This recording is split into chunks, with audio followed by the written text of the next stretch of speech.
Welcome to our regular scheduled meeting tonight, November 20th. We're so happy to have everyone here tonight. Good crowd, so we certainly appreciate you being here. At this time, I'd like to ask Commissioner Patty Crump for the invocation and the Pledge of Allegiance. Commissioner Crump. Please bow your heads. Heavenly Father, thank you for this day.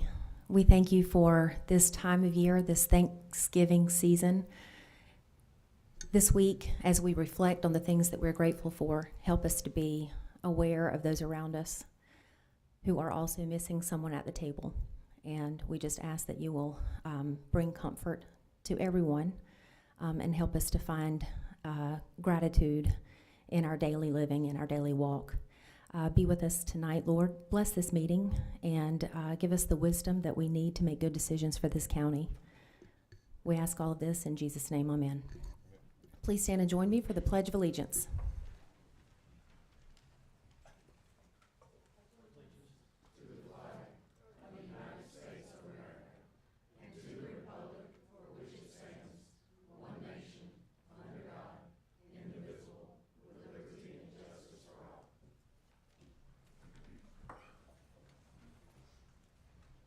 Thank you, Commissioner Crump. Certainly appreciate that. Everyone should have a copy of the agenda in front of them.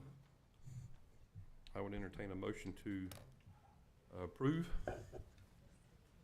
Move approval. I got a motion, Commissioner Crump. Do I have a second? Second, Commissioner Hatley. Any discussion? All those in favor say aye. Opposed? Motion carries. Thank you. Our first item is public comment, and I have two folks that have signed up. Our first one is Marcia Ingold. Miss Ingold. And I think you have someone with you too, Miss Smith? Gina. Yes, ma'am. Welcome. Well, I just wanted to say that I request that y'all look at all my tax records, county tax as well as my federal and state, because I want you to know what I contribute to those that are opposed to me. And I've been sick a long time, and Gina can tell you about that. Plus, I got another nurse here with me.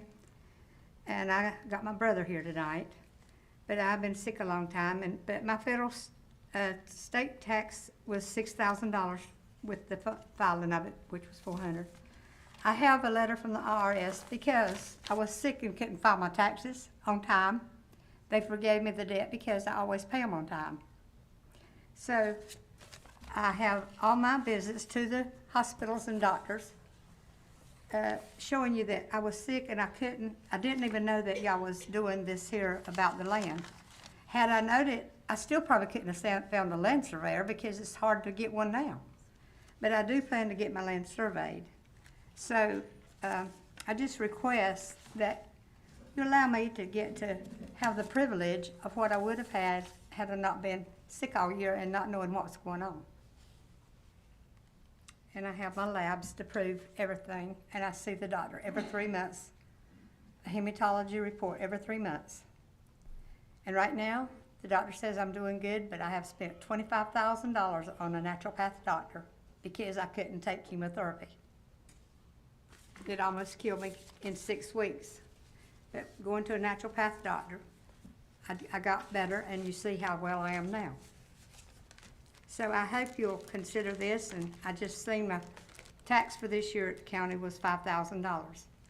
So I think I contribute something to the society, even though I'm an older person, considering people that's opposing me. You know what I'm saying? So that's all I'll say. I'll let Gina finish. Thank you, ma'am. Miss Smith?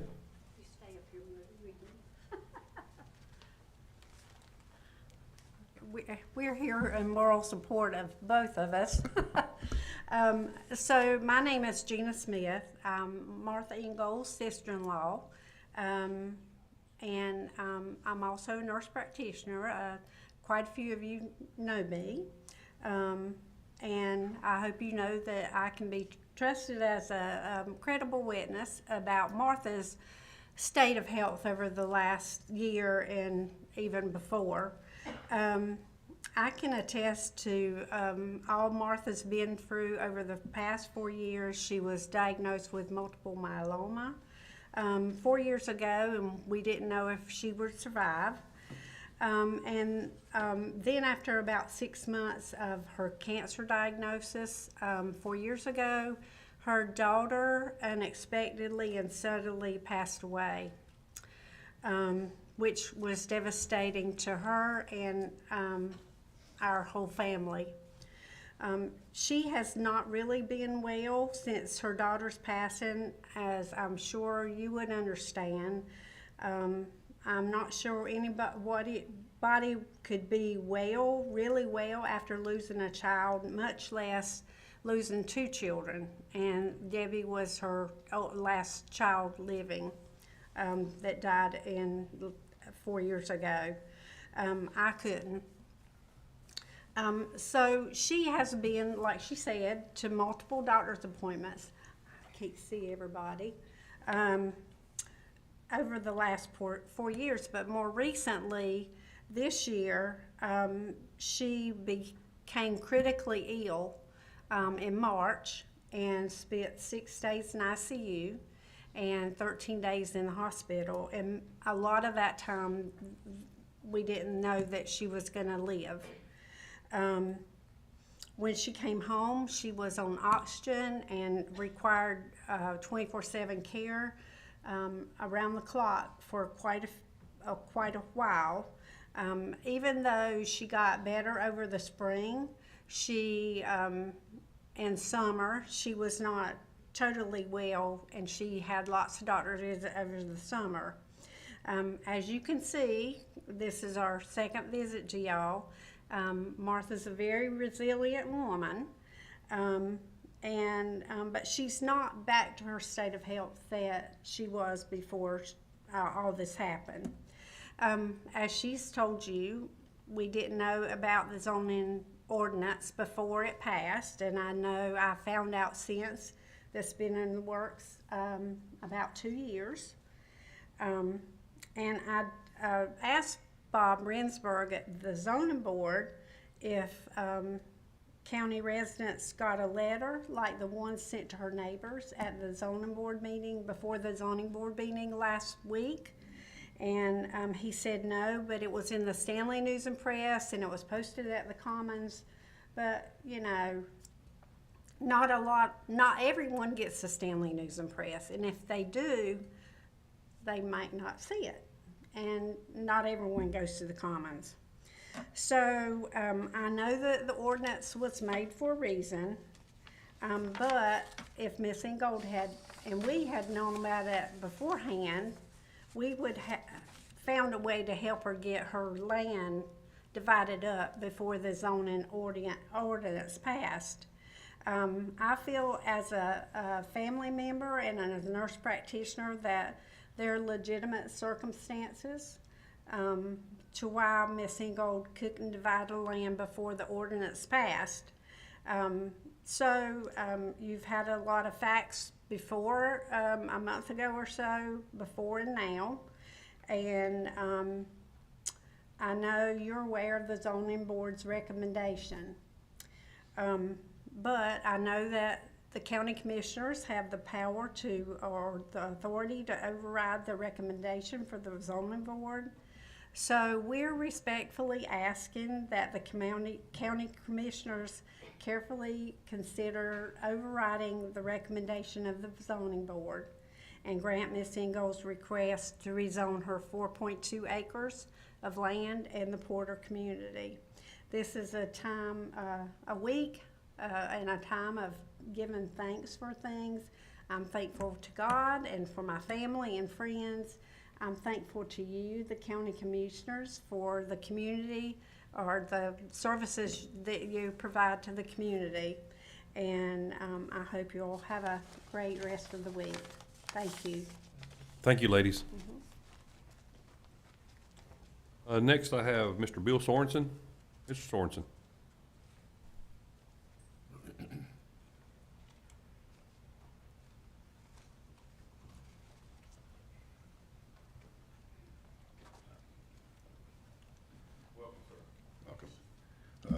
Just like church, you'll catch me in the back seat pretty much every time, so, you know. If you will indulge me, I'm gonna leave my hat on to cut down on the glow or the glare from the lights. And real quick, I just want to talk to y'all about a moral imperative and what that is. Saw the phrase on a movie from the 1980s, and it captured my heart. So, Immanuel Kant was a German philosopher that argued that the supreme principle of morality is the principle of practical rationality that he dubbed categorical imperative. We now call that moral imperative. We can all learn a valuable lesson today based on his moral imperative philosophy as found in the groundwork of Metaphysics of Morals. In simplest terms, Kant was stating that we should always focus on what I ought to do to the betterment of mankind and to demonstrate our sense of duty to it. In other words, he is saying that it's only good in itself, it is the goodwill to do so. This speaks to our motives and our values as county leaders. He formulated 3 protocols to meet the criteria for acting in a moral way or an appropriate way. In the interest of time, I'm only going to focus on one real quick, but I do encourage you all to further investigate his writings. His second formula states that we ought to treat humanity, all humanity, as an end and never a mere means. Essentially, this entails that I treat all persons with respect and dignity. More importantly, I help others achieve their goals, and I avoid using them as tools or objects to further my own goals. For Kant, since humans have the capacity for autonomy and rationality, it is crucial that we treat humans with respect and dignity. Wow, I want you to think about that for a moment. As county leaders, isn't the burden that much larger on all of us to do this properly? So where am I going with all this philosophical talk, which sounds strikingly similar to many biblical truths? It's simple. We all have a categorical or moral imperative to properly fund our school system. In a few moments, staff from the central office will present you with significant achievement data and needs of our students. And as you peruse the plethora of data, keep Kant's words in mind. Without stealing the thunder of some of the speakers, it's worth noting that we are failing our children. We are failing to meet the moral imperative and our constitutional duty to them. With a combined per-student allotment that puts us at 102nd in the state, that's state, federal, and local funding, we should all be alarmed, ashamed, and dedicated to finding solutions that restore our moral and ethical standing. I implore you and everyone that hears these words to look into your hearts and ask one simple question. If I personally benefited greatly from a public school education, do I not now have an ethical obligation to provide the same for today's children? The generations that provided our collective educational opportunities require us to do better.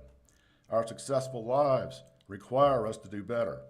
Our claims to Christianity demands we do better.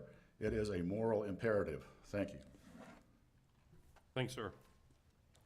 That's the only ones I have signed up for public comment. Are there anyone else that'd like to sign up for public comment or like to speak? Okay, thank you. First item we have is appointment of Register of Deeds, and our presenters, County Manager Andy Lucas. County Manager.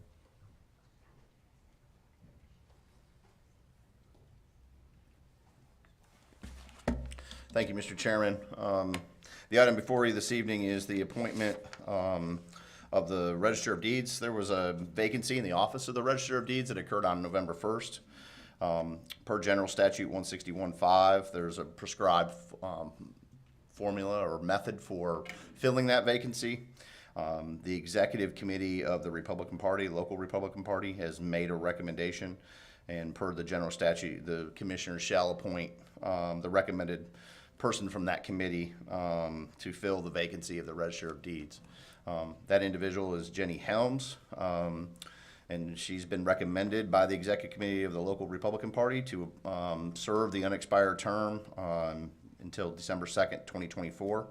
And so I would ask the board to consider that action this evening, as well as approving the Register of Deeds public official bond in the amount of $50,000 for Ms. Helms in her role as the Register of Deeds. And I'll be happy to answer any questions. Thank you, sir. Any questions for County Manager Lucas? All right. What's the pleasure of the board? Mr. Chairman, Yes, sir.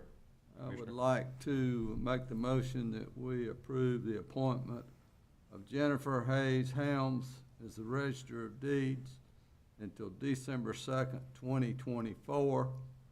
And I would also like to make a motion that we approve a public official bond in the amount of $50,000 until December 2nd, 2024.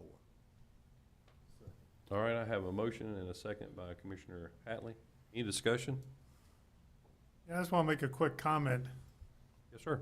When I had Vac and Dash and moved around the corner, she came in, talk about a shirt order for the North Stanley boosters and everything else. And my gosh, I never saw and had a more detailed person come in with everything. She was so incredibly detailed. I actually offered her to manage the store, but she went with a better career choice and worked for the county instead, which looks like it's been a good move. Yes, her work, and I would assume in that job you need to know details. Anything else? Thank you, Commissioner. All right. Yes, sir. You just need a vote. Yes, sir. Yeah. And then Tyler will swear her in and, this evening as well, Okay. right after this. All right, great. All right, I have a motion and a second. Any more discussion? Okay, all those in favor say aye. Aye. Opposed? Motion carries, 7-0. Congratulations.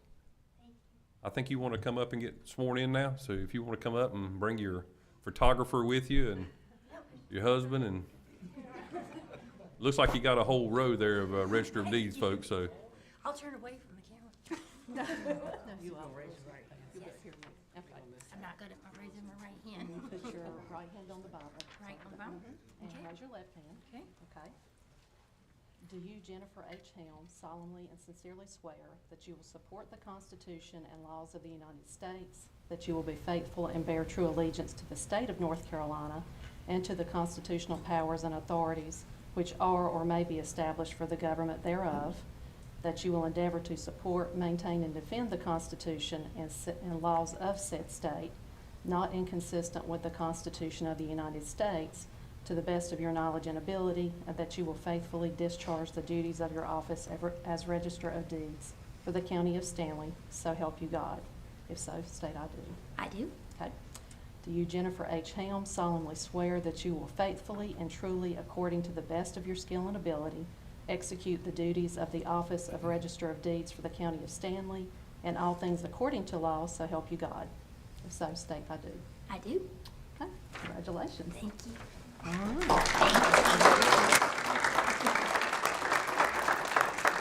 sign both copies. Okay. I read it. My Bible's probably soaking wet. Congratulations, Ms. Helms. Thank you, Commissioner. Ms. Louder, I know you went to sit down, but thank you so much for your service to Stanley County, and enjoy your retirement.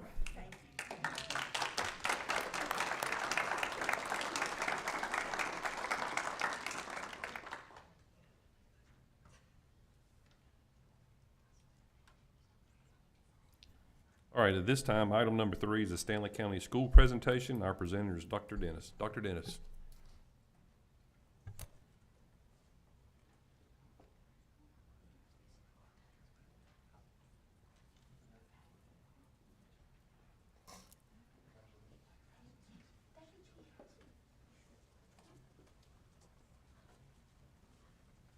Are you ready to bring it up? They got your key down? Okay.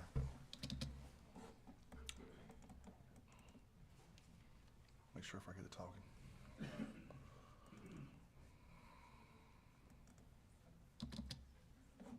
Hold on.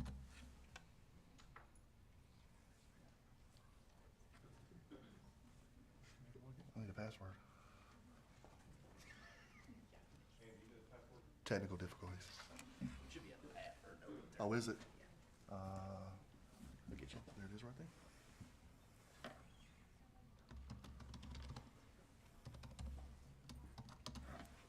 Sir? Is that you?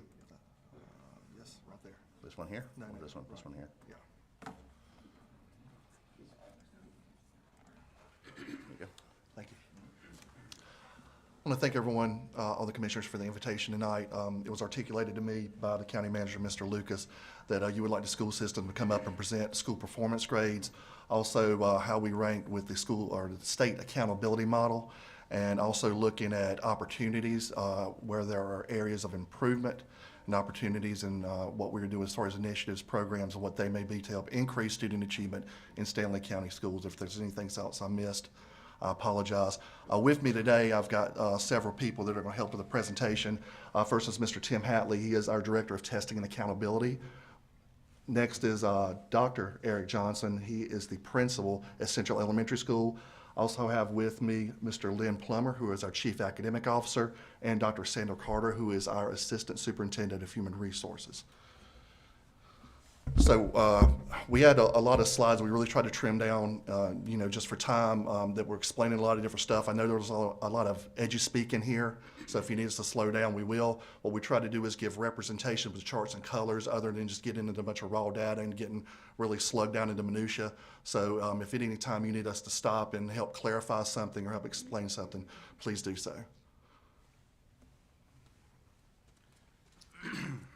Good evening. We're going to start. There's never a good starting point when we talk about school accountability because there's a lot of moving parts that come together. So at any point, if you have any questions, please interrupt me. But we'll start with achievement and proficiency. And that's typically what we think about in the schools. That's simply a point-in-time measure that evaluates how students perform against a standard. And I always like to use the illustration because we'll talk about growth here in a second. But achievement or proficiency is like running a 40-yard dash. Everybody has the same finish line. No matter how fast you can run, how well prepared you are, the expectation is you finish at the 40-yard mark. So we'll keep that in mind. The first screen you see before you is simply Stanley County Schools, the district-wide proficiency in 2021-22 school year, as well as the 22-23 school year, to give you a reference. I like a historical perspective. The subjects are measured in grade level proficiencies. We have 3 achievement levels. We have not proficient, then we have a third achievement level of 3, 4, and 5. Grade level proficient is recognized by the state. Levels 4s and 5s are considered college and career readiness, and that's recognized by the federal government. But tonight we're all looking at grade level proficiency. You see that GLP, that's achievement levels 3s, 4s, and 5s. So you can see there, this is basically elementary and middle. All grade, where you see EOG grade 3, that's reading and math combined. It's the same for all grade levels with the exception of 5th and 8th. 5th and 8th grade, in addition to a reading and math EOG, we also have a science EOG test. And then the bottom half of the table is EOG reading combined 3 through 8, 4 through 8, and then 3rd through 8th. And you'll see in most of these categories, we saw an increase from the 21-22 school year to the 22-23 school year. The second slide is looking same indicators, except we've moved over to math and science, still elementary and middle school grade spans. Again, that last column, the 22-23 versus the 21-22, you see a lot of green where we made increases from the previous year. One thing I would like to point out, you probably noticed that 5th grade is down in all 3 subject areas. Please remember that those 5th graders that tested last year were the 2nd graders that went home in the end of the 19-20 school year, which is crucial. And then for their even more crucial 3rd grade school year was that hybrid year that we came back with COVID. We know instruction wasn't where we wanted it to be. And so those students probably do have some difficulties and are still lagging. I'm sure you've read about the learning loss and the recovery of that learning loss. You can see that in our 5th grade scores. This slide is looking at high school. In addition to the reading, the math, and the science, there are several other indicators for high school. Includes a graduation rate, the ACT composite score, that is a UNC minimum of 19, math course rigor, which is all graduating seniors that have taken and passed the Math 3 course, ACT work keys, and that AWA is a combination of the ACT in 11th grade and work keys in 12th grade. Just 3 quick graphs to kind of show you a historical perspective going back to 13-14. You will notice there are no 19-20 data. Again, that's COVID when we went home. We did not test that year. But what we are glad to see is that starting with 2021 and moving forward, we are making steady increases each year. Maybe not quite as significant as what we would like, but still increases from year to year.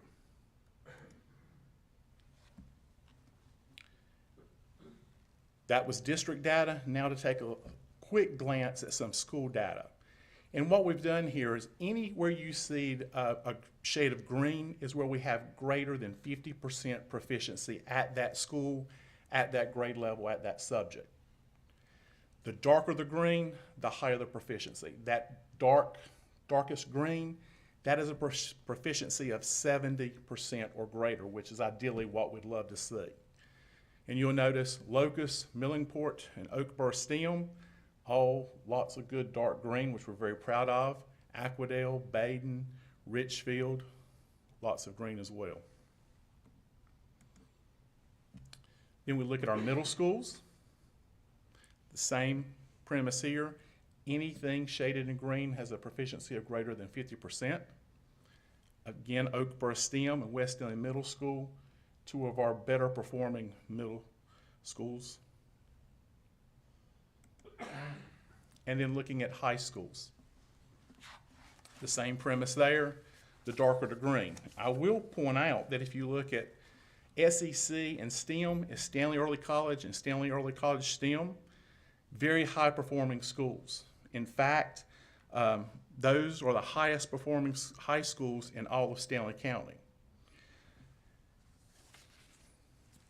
When you look at, we'll talk about school performance scores here in a second, but Stanley STEM had a school performance score of 93, Stanley Early College of 91. They were both in the top 3% of all schools in the state.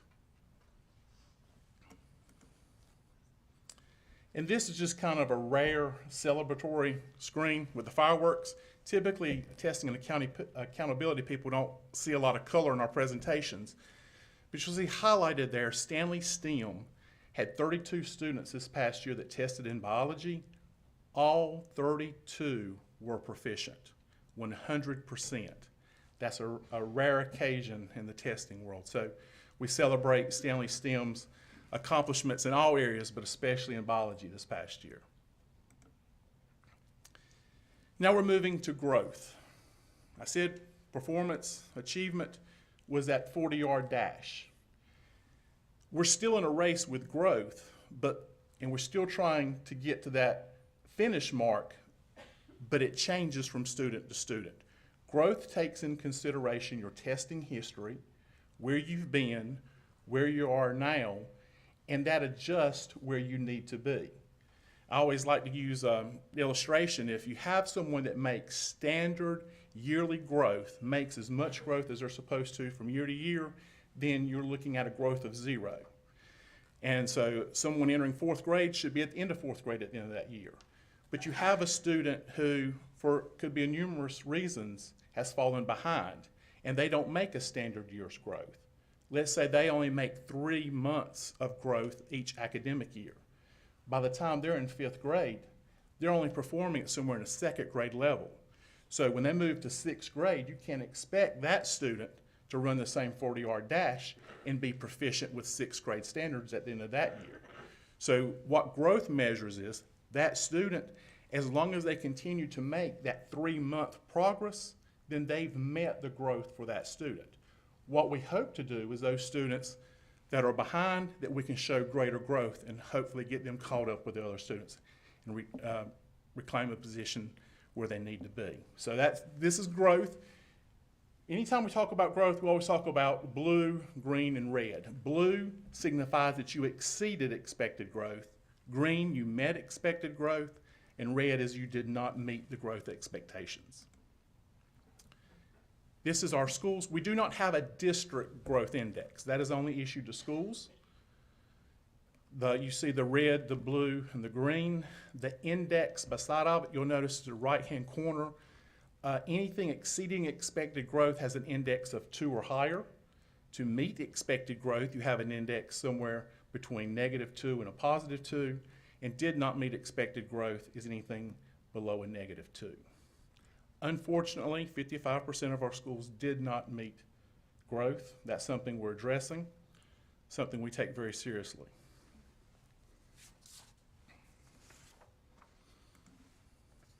So now we're going to take growth and growth and proficiency or achievement, and they come together to be calculated as a school performance grade, and that is how the state measures our schools. Achievement score is weighted 80%, growth 20%, and that's the game we've been playing for several years in North Carolina. I think most people would tell you that's not fair, it should be at least 50-50. But it's based on a 15-point scale you'll see there at the bottom of the screen.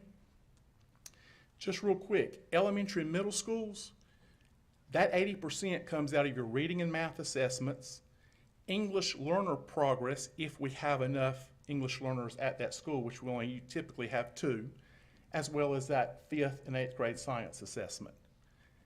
Then your EVOS growth is your growth in all 3 subject areas. High schools, you have the reading and math assessments, that English learner progress, the 4-year cohort graduation rate, the biology assessments, the ACT and WorkKeys assessments, as well as passing that NC Math 3 course I spoke about earlier. Here's a breakdown of our school performance grades. You'll notice that 9.10% were A's, that was our 2 early colleges. 13.6% were B's. That was Locust, Millingport, and Oakboro Choice STEM, which we've already sort of highlighted. 27% were C's. Unfortunately, 40.9 received a school performance grade of a D, and we had 2, Albemarle Middle School and East Albemarle Elementary, that did receive a school performance grade of F for 9.1%.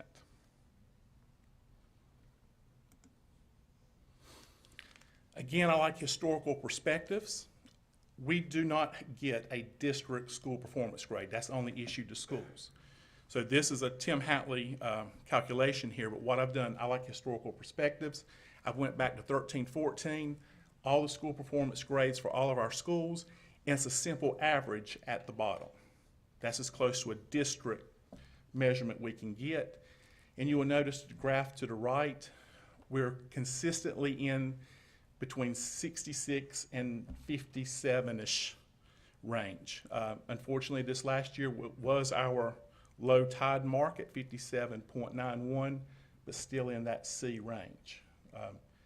Again, I'm going to point out 18-19, we had a very good year. 19-20, when we went home for COVID, we were having a banner year. That 66.10, if we had not went home, all of our early assessments, our first semester testing at our high schools, all of our interim assessments was showing that we were going to have a great year in 1920. But of course, we lost that with most of the school districts in the state, and we're trying to recover that. Cohort graduation rate. Just a few quick words on that. That is established the 20th day of your 9th grade year. That establishes the cohort, and any of those students enrolled on that 20th day of your 9th grade year are expected to graduate in 4 years. We are very proud of our cohort graduation rate over the years. Last year, it dropped to an 85.4, which was 1 point below the state. You'll notice in the graph, for several years prior to that, we had continually been above the state. One thing that you notice if you look at the state data, rural schools such as ourselves tended to see a decrease in that cohort graduation rate. Part of that's still the effects from COVID. Not to make any excuses, but we're just in a different setting than a lot of urban schools. There was a lot of transient movement of students. You know, I'm sure you've seen some of the articles where North Carolina lost a significant amount of students. When I say lost, we lost track of them. They just sort of up and disappeared. In Stanley County, we lost some of ours too. And even though that was back 1920 school year, this cohort included some of those students that simply disappeared off the radar. But we hope to rebound this year. We're, again, our CGR is one of our points of pride that we want to consistently be above the state. And I'm going to turn it over to Mr. Lynn Plummer. Thank you. As we know, definition of insanity is doing the same thing over and over and expecting something different. So it's our job to do something different and to use this data to dig deeper and figure out why are we where we are and what can we do different to get a different result. These are just some examples of things that we've done to support schools, support principals, support teachers, support students, parents in our schools to make 23-24 a different school year for us.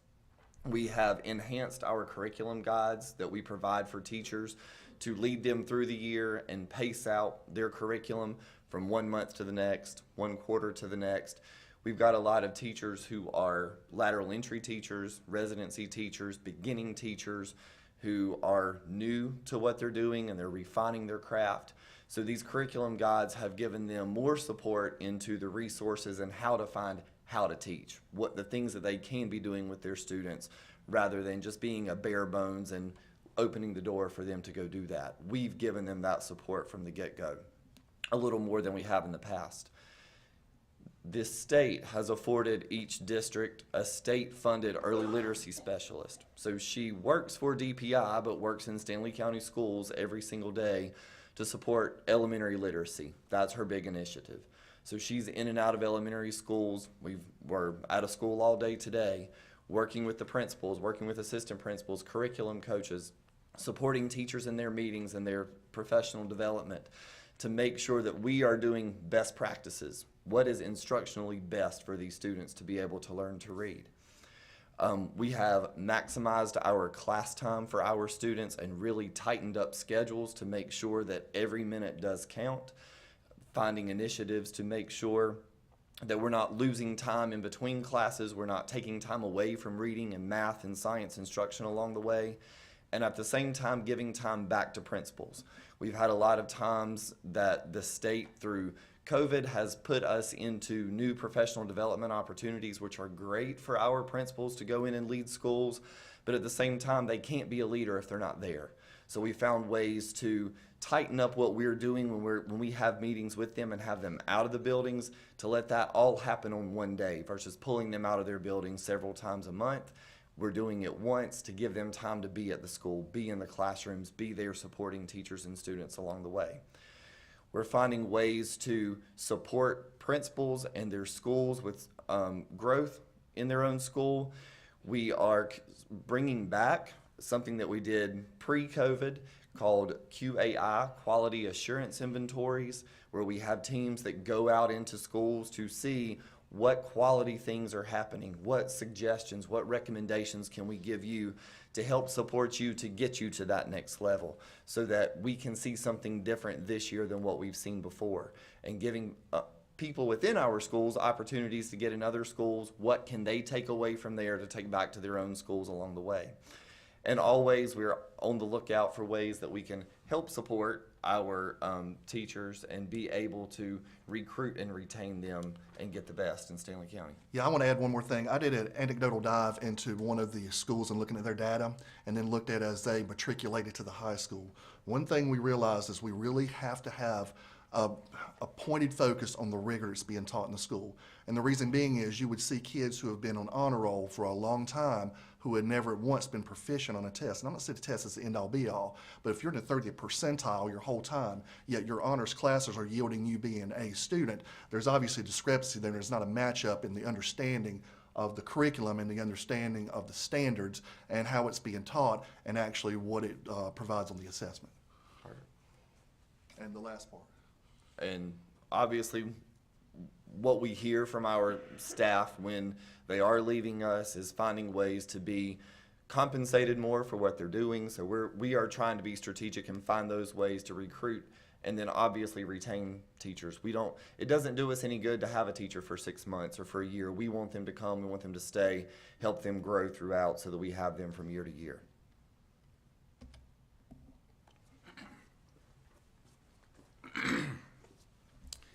Then we've kind of looked at the intrinsic view of Stanley County Schools.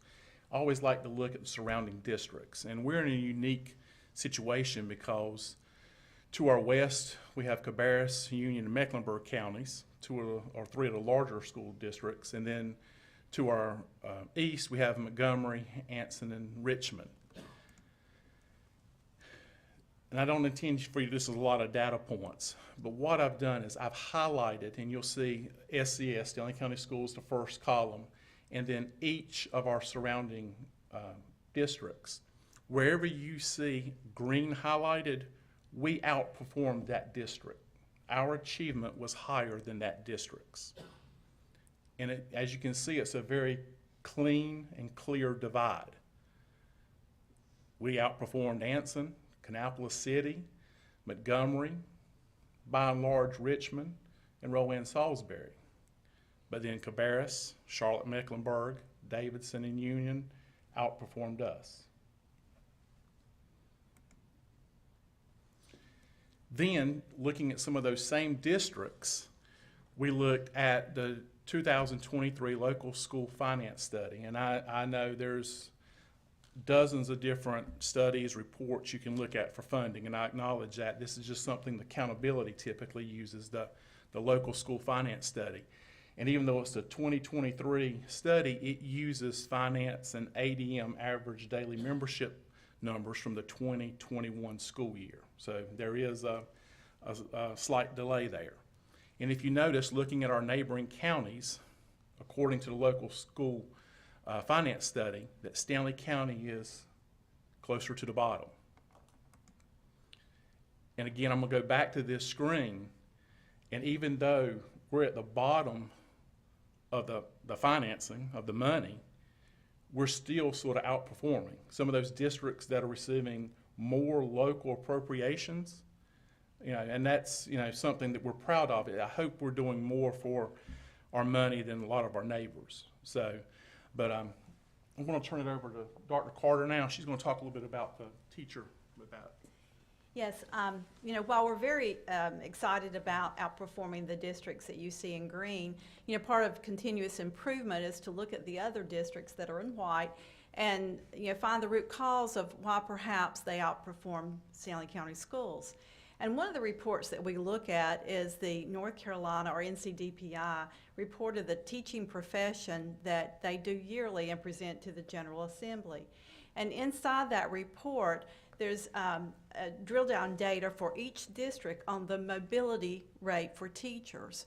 And by the mobility rate, it means the teachers only, that move inside and outside of a county. So as you can see, by looking at the mobility rate at the bottom of the slide that is in front of you, you can see that the Stanley County Schools mobility rate for teachers, and this is the most current rate that's provided by DPI for 21-22 school year, but our mobility rate for teachers is 3.74. What we found was interesting is that our mobility rate was less than every district in green. So the districts in green, their teachers moved in and out of the districts, in their districts, more than us, but we outperformed them. But on the flip side, we were higher than all the districts in white. They had less teacher movement inside their districts than in Stanley County Schools. And our mobility rate was slightly above the state average as well. So one of the pieces of data that we pulled from this was, what can we do to attract and retain teachers throughout the school year so they're not moving in and out of the classrooms? And that was a huge piece from this, this comparison between districts, and then looking at the mobility report for the state. And with that, I'd like to turn it over to Dr. Johnson, principal at Central Elementary. Thank you. Normally, I'd like to shoot from the hip and, kind of act like I know what I'm talking about in front of 560 kids and 70 adults at Central. And I know it's probably a bit odd for someone who represents a low-performing school to be standing up here talking about what it is that we need to do to make things better and to make things right. However, I want to preface, what I want to share related to the mobility piece with, I absolutely believe that our kids at Central Elementary are just as capable of kids across this county. And I've got a building full of individuals who work hard every single day. They show up every day to make sure these kids get what they need. Kids in Stanley County Schools who are our neediest population. When we talk about mobility of our staff, this is my 3rd year at Central Elementary, having served at East Albemarle for 2 years previously. And I meet pretty consistently with the other city schools, principals, and we have some common denominators that we struggle with being located where we are here in Albemarle. And our biggest, I think, issue right now is just being able to attract candidates that are qualified. Consistently, right now, I've got 4 EC self-contained classrooms, our highest need population that have had no teacher all year. Some of them haven't had a teacher for 2 years. I've got amazing assistants who step into that role in that capacity, but if you do any research on effect size, and John Hattie, one of the most significant effect sizes on the success of a child in the classroom is the teacher. And as amazing as our TAs are, that's not what they signed up to do. They're amazing at facilitating small groups and interventions. But in talking for this presentation, I've got 34 classroom teachers. In those positions, 15 of those, so almost half, are either residency teachers or vacancies. And with a low-performing school, it's very difficult to make progress. I equate it that the daily battle that we face is like trying to swim against the current, where your arms are moving and you're kicking your legs as hard as you can and you're making zero progress. Every day we use 4 to 6 of our own teacher assistants to cover classrooms that don't have people. We interview people. A lot of the interviews that we have at this point are, which would be a residency teacher if we move forward with them, which they have no experience in education, they've not student taught, and so we're going to throw them into a classroom, on a treadmill at speed 10 with their hair on fire, and hope everything works out well for our kids. So, I share a concern that we have at the city schools, but I know a lot of my colleagues are sitting there in the back, and it's consistent district-wide that we are competing with districts around us for highly qualified candidates. And like all of you sitting up there, I truly believe that our students deserve the best. I'll always advocate a little bit harder for our students at Central, but in Stanley County Schools, our kids deserve the best, and we need to be able to attract and retain these people, and most importantly, keep them for the long term. So, thank you.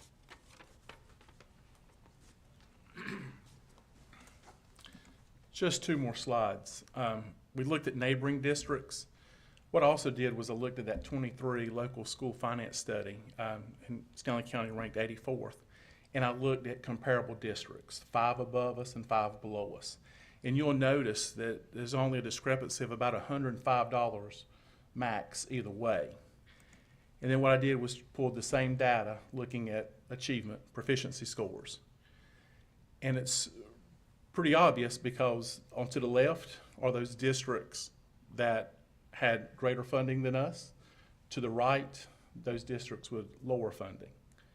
And it kind of makes, a correlation. I can't sit here and stake my career on it, but I do look at lots of numbers, and it's interesting to see that divide would be that clean as far as white. And I am proud that Stanley County Schools, even though some of these districts are outperforming us, there are still pockets where we were able, to outperform some of their achievement scores. But thank you very much for the opportunity to present tonight, Dr. Dennis. Thank you. I want to thank everyone for coming to present. I want to thank all the administrators that are here today, Board of Education members that have come to support. And, just like, Mr. Hatley said, we want the best for our kids. I think we have a solid plan in place as far as it comes to curriculum instruction and as far as methods we're going to use to help increase some of our student performance. Having said that, though, we do have to be able to attract and retain quality educators to make any momentum. And I'm not going to go over that again, but I thank you again for the opportunity and hope you have a good night. Thank you, Dr. Dennis. Does anyone have any questions? Yes, sir. Go ahead. Couple things. Those ending numbers, does that include the Spanish inclusion? Their first year testing was last year, some of their 3rd grade. Their 3rd grade actually did well. The whole school numbers. showed that, because that went from, I think, I don't have that slide, it went from like 71% years ago to like 46% or something now, or something pretty low. Yeah, but the DLI, the only impact they'll have is they don't start teaching to the third grade. So last year's third grade that was the first year any DLI student took a test, and were they highest performing out of fourth and fifth? I can't speak off. I thought they might be. Anyway, That third grade was Yeah. considered, I think that might have been the highest grade I level think at it was. EMD. Yeah. And welcome back, Dr. Carter. Very excited to be back. Couple things, just a theory I've always had is that one reason some of these specialty schools do well, like Oakboro STEM School, you know, the STEM school over in Albemarle, the private schools, the charter schools, is parents are making a conscious decision to put their kids there. So those kids are probably doing better because they have that parental involvement.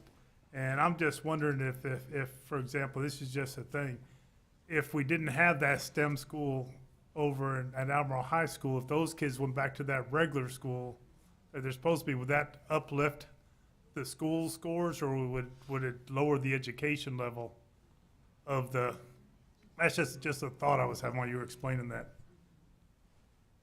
So I don't know, I mean, that's, you know, kind of diversifying your teaching. And then the other thing was about, and I was, one thing I didn't anticipate about back in 2016, 17, I went around, remember, I don't know if Bill and Scott might have been on, when I went around and did that presentation about the schools and looking forward and the competition the schools are having with more charter schools, which, by the way, charter schools are not the panacea of everything, 'cause I think 25% of all charter schools that have been chartered in North Carolina have failed since they started.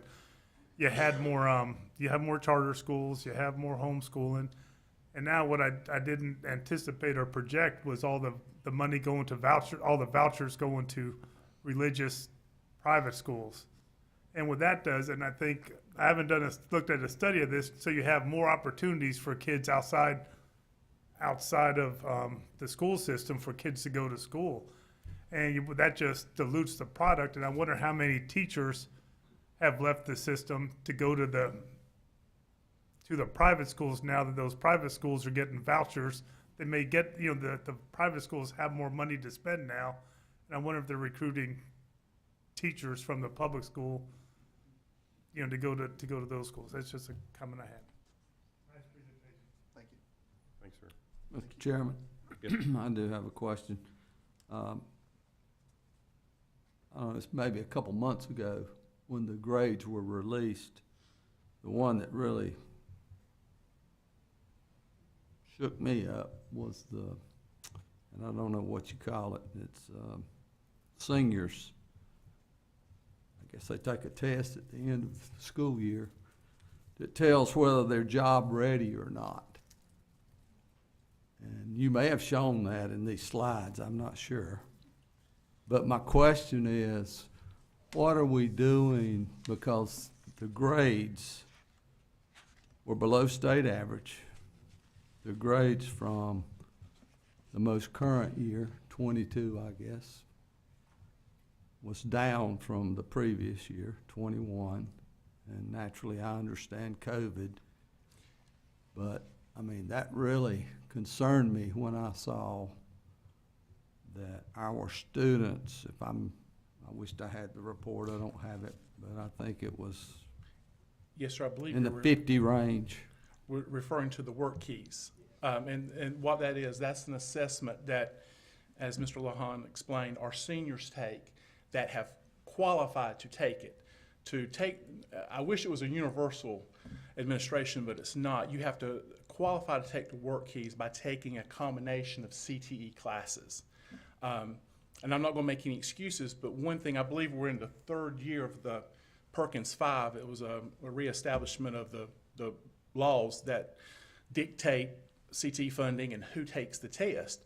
But with that, it eased the requirement. So we're actually testing a lot more kids on the work keys, and we're testing more of our students are typically not proficient. So we have seen since that addition of our denominator's up, which is great, but when the denominator went up, our proficiency went down. And I know Ms. Melton, our CTE director, she and her staff are working to address that, because that is a concern. Because when you look at a school system, our work key certifications, our ACT score, and our cohort graduation rate should, in my opinion, be the three indicators we look at the most. But yes, sir, we are aware of that, and they are addressing it, because that is alarming. Are we working on anything to incentivize parent involvement? You know, when we see that I think some of the slides show that where the parents are moving kids to certain areas, to certain schools, that the score level are higher. I think we try to do a lot for parent involvement as far as trying to bring parents in and stuff like that. You get better parent involvement in certain areas. I'm just going to be candid with you. You get better involvement in certain areas, and you get better parent involvement in elementary school. Because as they matriculate and get up, you do not see a PTAs like you do in the high school, like you do in elementary school. It's just like they're like, well, my kids are older. You know, they can take care of themselves. Not all parents. There are some, they're involved more in athletics, but less so in academics. But, you know, with all our Title I schools, they're inlaid with the requirements for Title I is parental involvement. And we have to have nights, and we have all these curriculum nights, you know, at our elementary schools, especially our Title I schools. And even our other schools have a lot of stuff. But one thing that we have fought in some of our areas is parental involvement. And we're kind of learning what it's taking to bring them in. And just saying, you know, we're going to have an academic night, we'd like you to come in, that's not necessarily going to do it. You have to have a hook. And I think we're doing a better job now than we were, you know, especially during COVID, when it's just hard to get anyone. But that's something, you know, I think us and a lot of school systems struggle with, is parent involvement, especially in some of our areas. So that's a good question. I'm particularly interested in those really high scores with Stanley Early College and the STEM school. I do know that isn't that an application process as well? And what are the requirements? Yes, ma'am. There is an application process, and what they do is they look at the grades, and they also get recommendations from faculty from their prior school. So it's usually middle school teachers that do the application, and then they look at the grades and look at the behaviors. Of course, attendance is another metric they use, and then they decide, you know, where to put the kids. So when you apply within the county, you apply to the early college. You can be at either one of the sites. There's, of course, you can list a preference, and then they try to place the students, you know, with their initial interest. But if their initial interest may be at Albemarle, but there's not any space, and you have to go over to the community college, and they put you there, and that's kind of how that process works. Okay, and the Stanley Early College students, are they still, I know when it originally began, those students came from homes where they would be the very first high school graduate. Is that correct? I can't say that's the case in all of them. It's not necessarily the case now? No, ma'am. Okay. Well, I do just want to make a couple of comments. It is. No, I thought. The percentages varies from each of the campuses. So, like our campus, we have a higher percentage of first-generation students that would be coming. We have a very diverse population. And to your point, Mr. Ajudo, some of those students have not done well in larger classrooms in schools, but when they're given the opportunity to be in our smaller environment and have that one-on-one attention, they truly thrive. They truly thrive, either at the early college campus or the STEM early college campus. It's very productive. But there are some students who do have. It's a lower percentage. I think the model sounds fantastic, like something's really, really working there, especially when you're looking at the fact that demographically these students come from homes where they're the first to graduate from high school. So that's pretty impressive, more than pretty impressive. Thank you. And one thing I will add too is there is a lot of stability in our faculty, which I think also makes a difference as well. I agree. And I'm sorry I don't remember your name, Doctor from Central. Oh, Dr. Johnson. Okay, Dr. Johnson, I really appreciated your presentation, all of your presentations, but I really appreciated what you said, just the candor that you used. I've been in the classroom as well, and I have an EC certification. That was very sobering to hear that you have that many classrooms without a teacher. And that is not just a symptom of Central Elementary School. That is across our entire school system. Yeah. I believe it is one of the biggest needs that we have. Yeah, I think as principals, I know that with working with Mr. Pasquale, our new EC director, we've had just a tremendous shift in terms of the effort and energy that's gone into finding personnel, you know, for those classrooms. Yeah, but the difficult part is when, when you're just finding somebody who has a degree in something, there's a huge transition to, parlay going into a self-contained classroom, or we don't have a resource teacher. So it's being able to kind of help that person transition and learn how to teach while they're learning how to manage all of these IEPs and align all of these goals. So it just adds another challenge to, already dealing with a very difficult and challenging population, at Central. So, but I know it's a consistent denominator for all of us that's finding EC, people, and we lose, having been a school that exceeded growth 2 years ago to last year having to start covering using our in-house TAs to cover EC classrooms, like we didn't meet growth. You can't go from being able to do that to not being able to do that except for, one thing, and that's people. When we're having to pull our people and don't get to do those small group interventions that we would typically do with our gen ed population, it has a detrimental impact. And so that's, this year's, worse than it was last year, unfortunately. So we're working to get, people in there, and we want to make sure they have the right training and that they feel comfortable and that, it's a good fit for our kids at the end of the day. Thank you. Anyone else? Commissioner Crump, can a couple of our principals just address the early college? They want to just add a little something. Please do. We both popped up. We're sorry.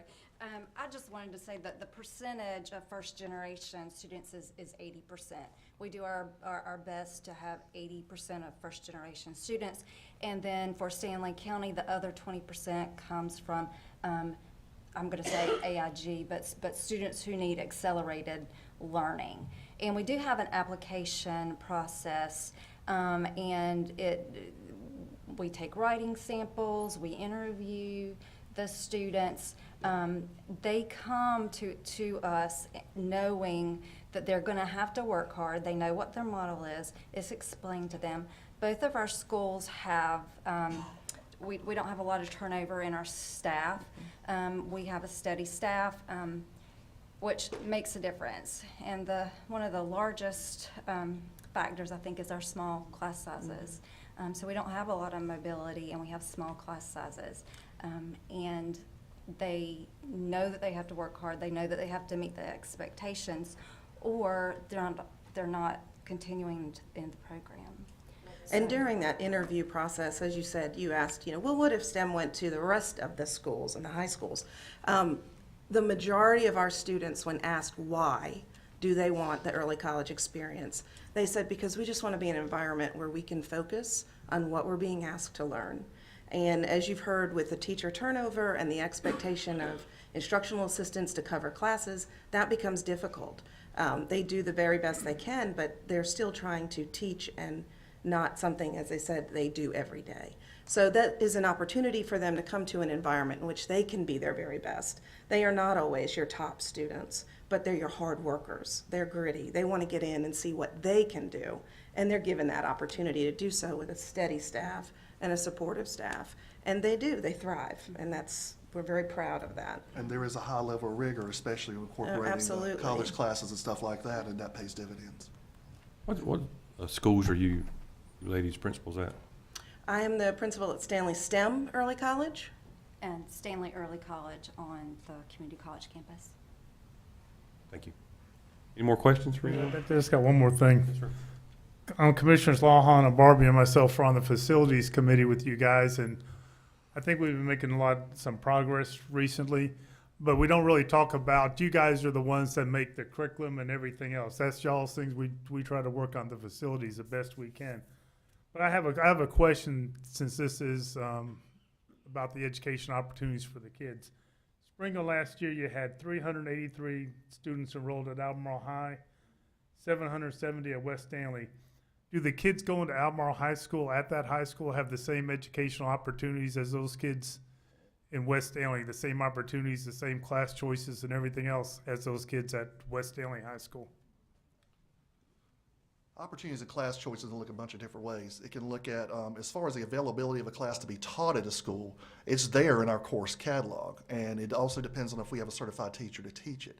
Now, at some of our schools, we have different CTE options than others because it's preferred and things like that. And I'll get around to where you're coming at, because I know where you're coming to. But there's also, do we look at classes will they make? So maybe you look at an AP class that's wanting to be offered at one school. If only 4 kids want to take it, we can't take a teacher allotment for that period and teach 4 kids because it'll exacerbate the class size of other classes. And, there's just a formula we kind of use internally on whether the class makes or not. Having said that, right now, Albemarle High School, and Miss Beverly, how many vacancies do you have right now? We had 2 weeks ago, we had a 33% vacancy rate. That is 1 out of every 3 teachers was an empty position, filled by long-term subs, if we're lucky, a daily sub, different person every day. Most of the times, it's our teachers who are giving up their planning period to cover courses. So the answer to that is no, we're not because of that as well, it's hard to give the same amount as the other schools because their vacancy rate is so much lower.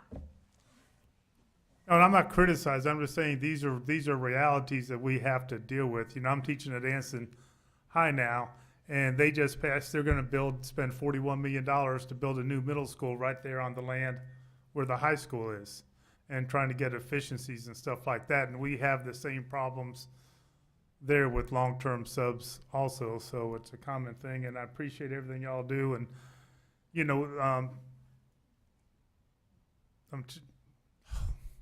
Mr. Sorensen, I couldn't think of the term of people sitting on the thing, school board member, I've got the title, the school board member Sorensen, he talked about equality and treating them all the same, and that's what we gotta try to do. We gotta try to have, all these kids have the same educational opportunity as the others, no matter what school you're going to. And we have to look beyond the past and just to look at this whole new configuration of how do we want to have our schools look? How do we want to have them managed? How many kids do we want in the school? Do we want to have 2 high schools, 1 high school? Will that be more efficient? And that's some tough things. And my only thing is saying we need to get a consultant to look at that to give a bunch of options. Because I personally will not be able to support any school bond for more facilities unless we have a professional that does that for a living to tell us all of our options, whether the configurations are K3s and 4 to 6 and 7 to 8s, redistricting. There's so many things on the table to help you guys. Because if you're at one school only has 4 kids signed up for a class and another kid only has 6, if they were in the same school, you may have 20-some kids wanting the same class. This is just I've been beating my head on this since like 2008. But anyway, eventually maybe we'll get there. And I'm gonna be quiet now. All right, thank you very much. We certainly appreciate y'all coming tonight. Thank you.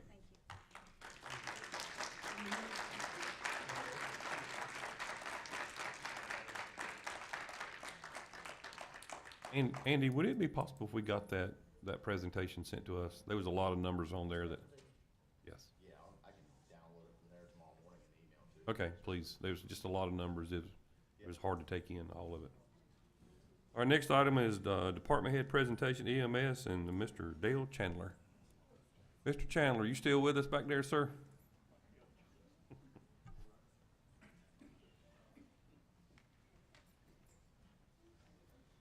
Good evening. No, good evening, sir. How are you doing? Good. How are y'all?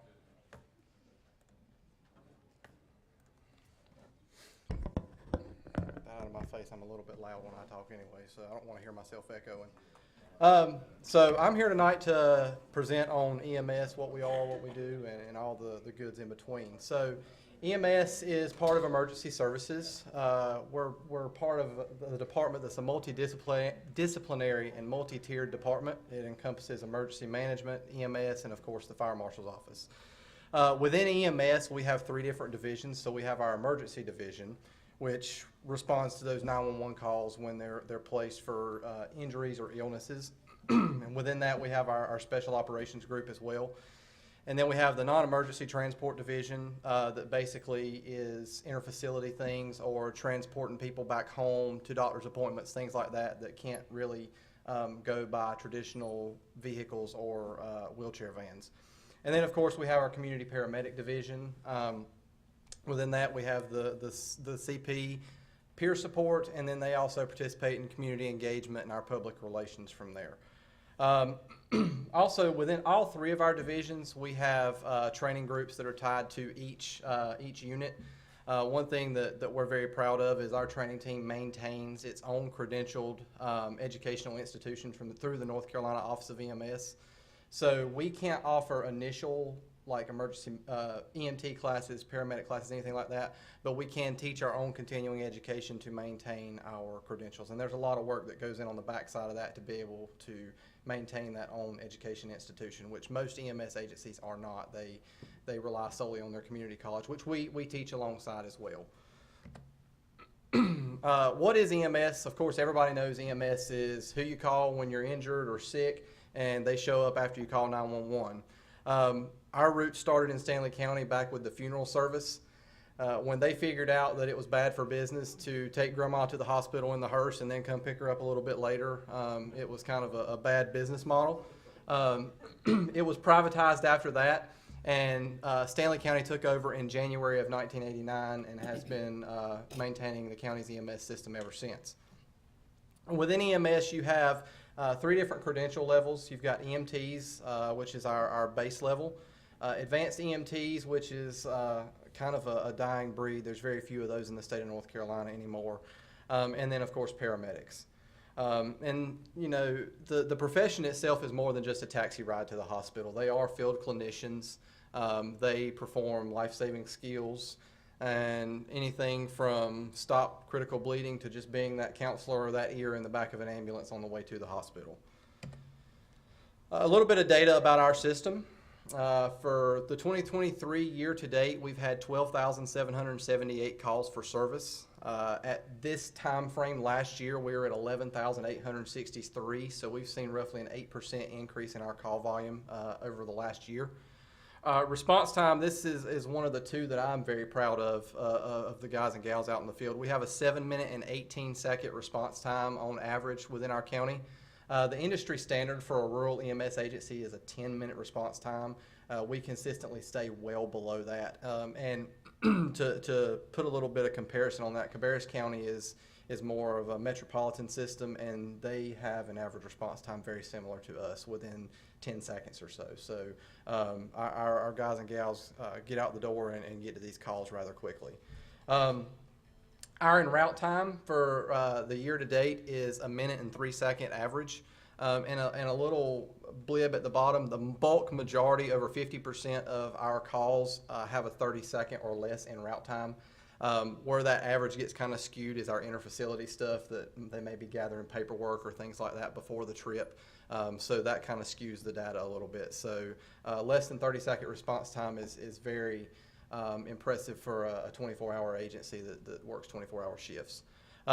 Number of staff, we have 5 administrative and office staff between our billing department, myself, our training officer, and we have 4 field level supervisors, 1 for each of our 4 shifts, and a total of 89 field staff, full and part-time, amongst our agency. And that was as of today. I did the math this morning. And then, of course, in fiscal year 23, we generated approximately $3.4 million in revenue for the county. A little bit about our credential levels, which this is one of the more confusing things for the common layperson. In general, everybody's either a paramedic or an EMT to most people in the public, but EMTs are required to complete a program of a minimum of 240 hours. Most programs are longer than that.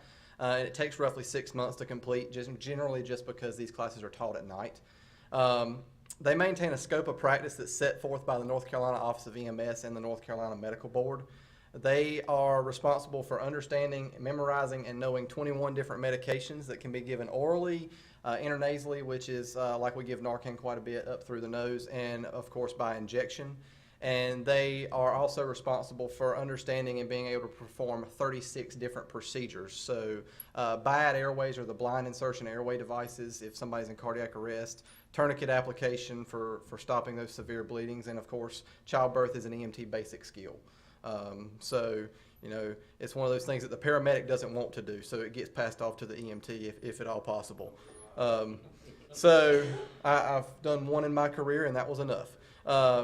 And then, of course, they have to maintain a minimum of 36 hours a year of continuing education. The state of North Carolina doesn't require that much, but the North Carolina Association of Rescue and EMS, for any of the benefits that they choose to pursue, does require that. So all of our staff are held to that standard just to make it simpler. Advanced EMTs, the program, in addition to the EMT 240 hours, is 256-hour minimum program length. Once again, takes roughly about 10 months to complete because it's a night class again. They're responsible for 36 medications and 48 procedures. This is where they can start performing intubations, starting IVs, and they have a very minimal involvement with some cardiac monitoring. Once again, those 36 hours. The one thing the state of North Carolina did several years back was align with the National Registry standards. So those hours can't just be 36 hours of whatever. They have to be topic-based. So they require 4 hours of this, 4 hours of that, and it's a requirement to be able to get your certification renewed every 4 years. And this is the biggie, the paramedic program. Minimum of 1,000 hours of education. I think our current program's running somewhere about around 1,260. And it takes roughly 16 months to complete in a traditional setting. One thing we're very proud of is we are running our first academy of paramedic students who have done nothing but paramedic school and drinking from a fire hydrant for the last 6 months. They'll be graduating hopefully in about 3.5 weeks. And we're really proud to get them out on the streets and treating the citizens of Stanley County. So the paramedic scope of practice, they're responsible for 95 medications. And, you know, we don't know the ins and outs of every single medication that we give, but you better know the basis of it, and you don't want to give the wrong medicine at the wrong point in time because that could be catastrophic. And within that, there are 66 procedures, including intubation via the drug-assisted intubation route. That means somebody walking, talking, having breathing difficulties. We physically paralyze them, sedate them, and take their airway and control it for them when they can't do it on their own. Talk about kind of a scary procedure to have to do, that you are personally taking someone's ability to breathe away so you can secure that airway and breathe for them. It is by far the riskiest procedure that we do, but it is a necessary evil to be able to save lives. It's saved multiple countless lives in this county. Of course, EKG acquisition and interpretation. We have to be able to look at an EKG and interpret what's going on with someone's heart without a physician looking over our shoulder and telling us what that EKG reads. And then, of course, we have the ability to do surgical crics, which is one of the rarest things we do, but should somebody not be able to maintain their own airway and we can't secure it, we can actually put an incision in their throat and insert a tube to breathe for them in the field of EMS. That's kind of like the white whale. Very few paramedics get to do it in their career, but it is a skill. And then, of course, the same continuing education requirements. Within our Special Operations Division, this is more passion-driven. A lot of our providers like to get to go out and play with the toys, you might say, and get to do the exciting things. So our SPEAR team is our Special Events and Rehab team. They actually go out on large events and these longer incidents that are going to take hours to days. And they provide the rehab support to other emergency response agencies, check their vitals, stay on top of them, make sure they're drinking water, and can actually tell them, you know, hey, you need to sit it out a little bit. And you talk about something that's not always the most fun thing, is to tell a fireman who wants to go back in, hey man, you really need to sit down and take a little bit of a breather. We also have a swift water team. It was comprised from a lot of funding from the state of North Carolina's Office of EMS to augmenting the existing capabilities within our county to provide that paramedic coverage to those swift water teams, as well as they are certified swift water technicians, so they can get in the water just like anybody else on the team. And then our tactical medics, they provide that paramedic level support to the SWAT teams. They're not going into the houses in the stack, but they are on scene with Albemarle Police and the Sheriff's Office SWAT teams when they're doing high-risk search warrants and things like that to provide protection for the citizens that are involved in the interaction, as well as the officers. So our emergency division, we work a 24/72 schedule, so they're on for 24 hours and they're off for 72. We have 4 locations. Our base 1 is in Albemarle, base 2 is in Norwood, Red Cross is base 3, and base 4 is in New London. We have 6 ambulances that respond in the 911 capacity and 1 on-duty supervisor. Currently, our utilization is at 31%. 35% is considered the industry burnout. Yes, sir. While you're on this, have a quick question. How has the turnover rate improved since we went to that new schedule?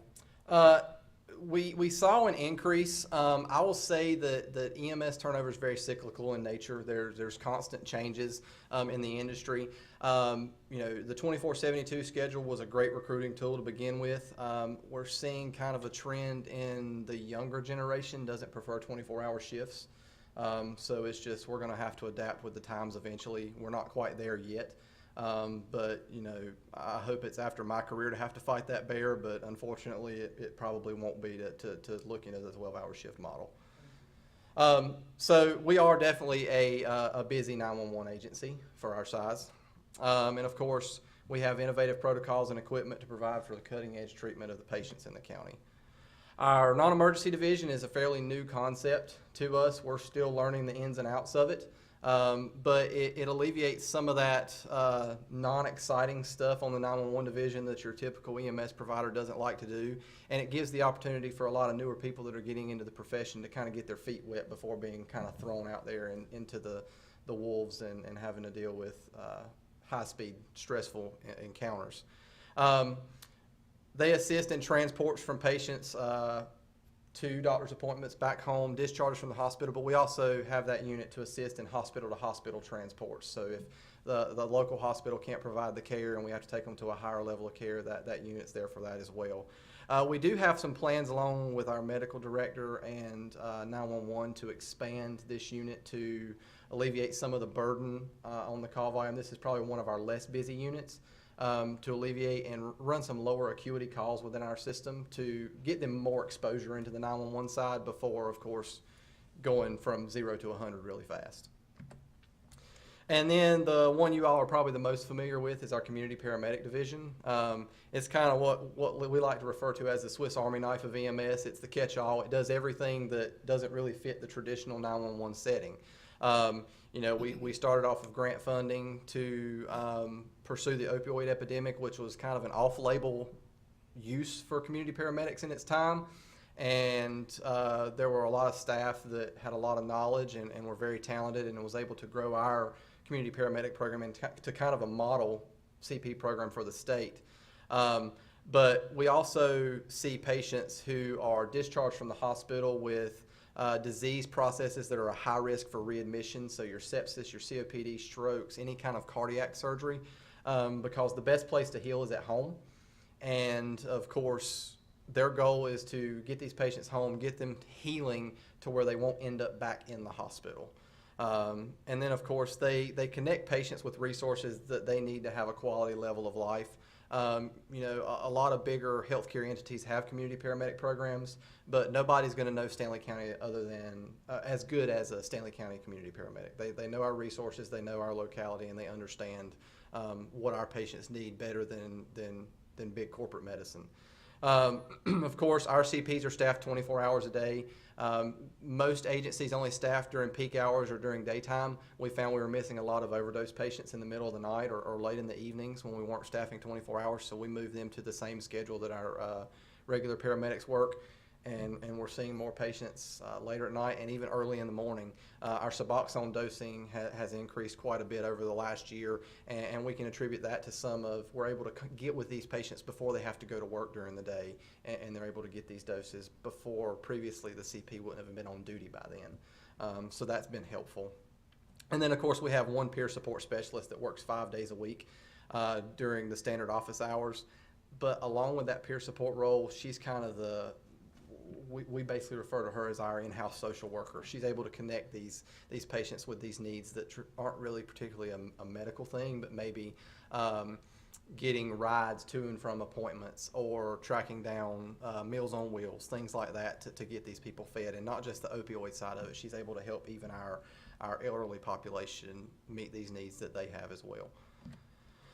So in summary, EMS is a very dynamic profession that has grown dramatically over the last 10 years, and it seems to grow and change daily. And of course, technology is constantly growing and changing, but we have been very fortunate to stay on top of that, which allows us to basically do everything that the state of North Carolina says we can do. Other EMS agencies are kind of restricted in what they can do, but we found if we can perform any skill that the medical board will allow us to do, we have more tools in our toolbox to you never can really tell what you're going to encounter in emergency services. So having those tools there when that time comes is always a benefit. And I would be remiss if I didn't say that the reason that we are able to stay on the cutting edge and provide the care is the talented individuals that we have in the field that provide care on a daily basis. They definitely make my job easier. They're all type A personalities, so sometimes I'm losing a little bit of hair, but they're type A and they're very passionate about what they do, and they are definitely the backbone of health and healing in our community. And if you see any of them out and about, they are definitely the ones that deserve the thanks and recognition for what they do on a daily basis. And I will be happy to answer any questions. Any questions for Mr. Chandler? Thank you, Mr. Chandler. I had a question. Yes, ma'am. So the Paramedic Academy grads, how many are going to be graduating soon? 6. And are they all committed to Stanley? So we did not enter into contracts with them just because in talks with some of our colleagues, it really is not effective, but a lot of them are local to Stanley County, and they're very interested in progressing their careers here because we do have a lot of capability to move up. So we're definitely hoping to retain the talent and let them have prosperous long careers with us. Okay, good. One more question. Mm-hmm. So the 24/72 scheduling, is that across the board? Everyone comes in and that's the expectation? Or is there an opportunity for some to work a different type schedule as? We have had discussions in our supervisors meetings about that. We're kind of trying to gauge interest to see. We definitely have the capability to flex the schedule because the 12-hour shifts and the 24/72 is the same amount of hours yearly. I actually think there's like a 30-hour difference, so it's not significant. That's definitely on the roadmap for discussion for if we wanted to take 2 of our 6 ambulances and move them to 12-hour shifts based off of interest, but that would definitely be interest-driven more so than me coming down the pipe and saying, all right, 2 trucks are going 12-hour shifts, because that's not going to be productive at all. And am I right, the 24/72-hour shifts, is that something that was, I wasn't part of that whenever that came to be, but a lot of your paramedics work a second job? A majority of our EMS employees, yes ma'am, work second jobs. I have 2 others myself. So it's just public safety as a whole. Yeah, and so that 24/72, it's kind of lends to allow for that. It allows for a better work-life balance. We were 24/48 before, so we would work one day and be off for 2. And you have a long shift that you're just wore out. That first day is wasted because you're going to go home, sleep, and rest. And we found that they were rejuvenated, still had time to work second or third jobs no matter what they were doing, and they came back to work well-rested. And it was a recruitment tool. Back when a lot of agencies were transitioning to 12-hour shifts, and the old-school paramedics did not like that at all. Thank you. Absolutely. Dale, Yes, sir. appreciate what you do and all your associates.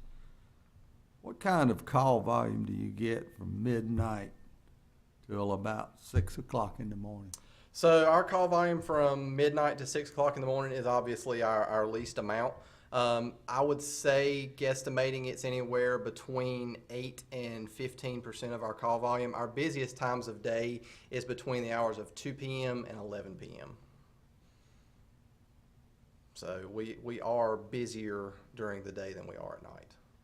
And I guess that means if you're not getting a call and you're at the Albemarle station, hopefully they have a place to lay down and rest. They do. Our outbases tend to get more rest than Albemarle. Our 2 trucks that run out of our station here in Albemarle run 51% of our agency's call volume.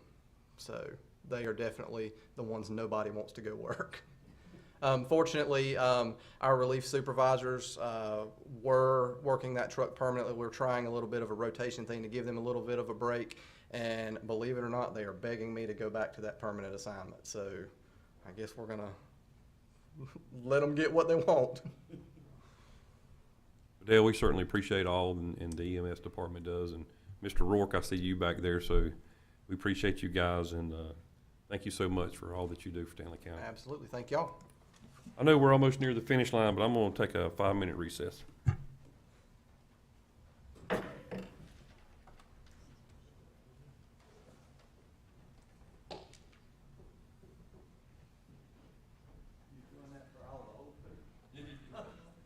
For change. strange, I don't have to. Look, get text and take a recess.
We'll go ahead and get started again. Thank y'all so much for bearing with us. Item number 5 is ABC Board appointment, and our presenter is County Manager Lucas. Yeah, thank you, Mr. Chairman, members of the board. Before you this evening is an item that was actually tabled at your last meeting to try to work on the recruitment of potential volunteers for this ABC Board appointment in Norwood. Mr. James McSwain had been appointed to that, and so it's his expiring term.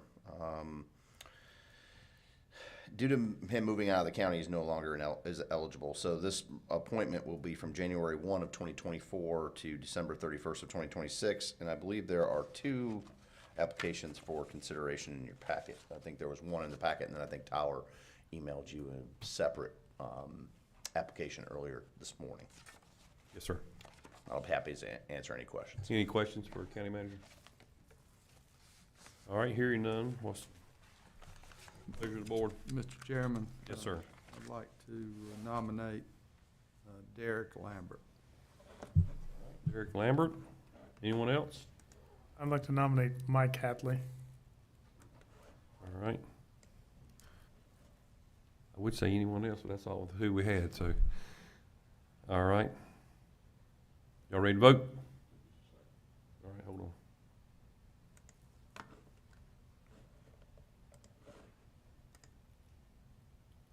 Just want to make, if I can, in the discussion comment. I mean, it's good that we have 2 qualified people Yes, sir. that It is. decided to put their names in the hat.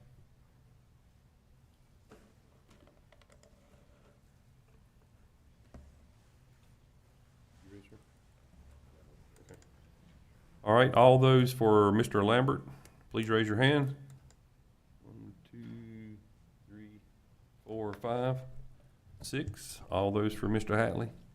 1. Mr. Lambert is appointed 6-1. Is that correct? Thanks, sir. Anything else, sir? No, sir. Okay. Next item is item number 6, consent agenda. I make a motion, we approve the consent agenda. I have a motion. Do I have a second? Second by Commissioner King. Any discussion? All those in favor say aye. Opposed? Motion carries. Board comments, announcements, and committee reports. Commissioner King, I'll start with you, sir. All right, Commissioner Shudo. I'll be real quick. At the Rocky River Rural Planning meeting the other night, it was pretty good meeting. They reiterated they're gonna put a traffic circle up there at Greystone where that entrance is on 52. And once again, they talked about traffic circles. They keep you moving rather than being stopped and waiting, and that should alleviate traffic up there. They just mentioned that Red Cross had denied like 5 reduction controlled intersections along going through Red Cross. And they were kind of surprised by that, but they do listen to local municipalities. Local municipalities said they didn't really want it, so they're like, not going to do it out there. Congratulations to Greystone Soccer. They are the 1A state champs. First time ever, and Bradley Harrington, the coach. I can tell you the Harringtons, Bradley, he grew up next door to me. I tell you, those Harrington kids, they were one of the most focused kids with fundamentals. Just great kids. I'm so happy and proud of them. Then lastly, my goal is to try to visit all the libraries this year, and I did go to the Albemarle Library, and it's looking pretty good, Sarah, and you guys are doing a great job up there. And they were talking about books on tape. I told them, unfortunately, my car doesn't have the thing to do it. And she told me, the girl immediately told me about, you could go to some app or something, and you could listen to it through your phone on your car, Bluetooth. So that was really good. She jumped at that opportunity. So I got a 42-minute ride to work this week so I could listen to books. That's great. Thank you, sir. Commissioner Crump. I would just say that those Harrington kids, I have 2 nieces of those and 1 nephew, and I agree, they are multi-talented. Oh, yeah. And that's all I have to say. Happy Thanksgiving. Thank you. Commissioner Hatley. Commissioner Lawhon. I want to wish everybody a happy Thanksgiving. Hope you enjoy your meal and your family. Hope you spend a lot of time with your family. And I want to thank our chairman, Scott Eford, for the excellent job of leadership during the past 12 months. Thank you, Mr. Chairman. I'd like to also thank Mike Barbie as vice chair and ready to fill in when needed. Thank you, Mike. Thanks, sir. Vice Chairman Barbie. Main thing is I want to thank Dale for his presentation. He had a real good presentation, and just wish everybody a happy Thanksgiving. Thanks, sir.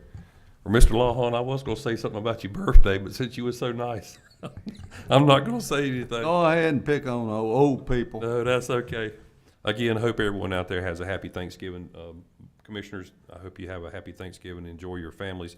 Our next meeting is December the 4th, which would be a new board. Well, not a new board, but a reorganizational meeting. I knew there was a word for it. I was trying to figure it out.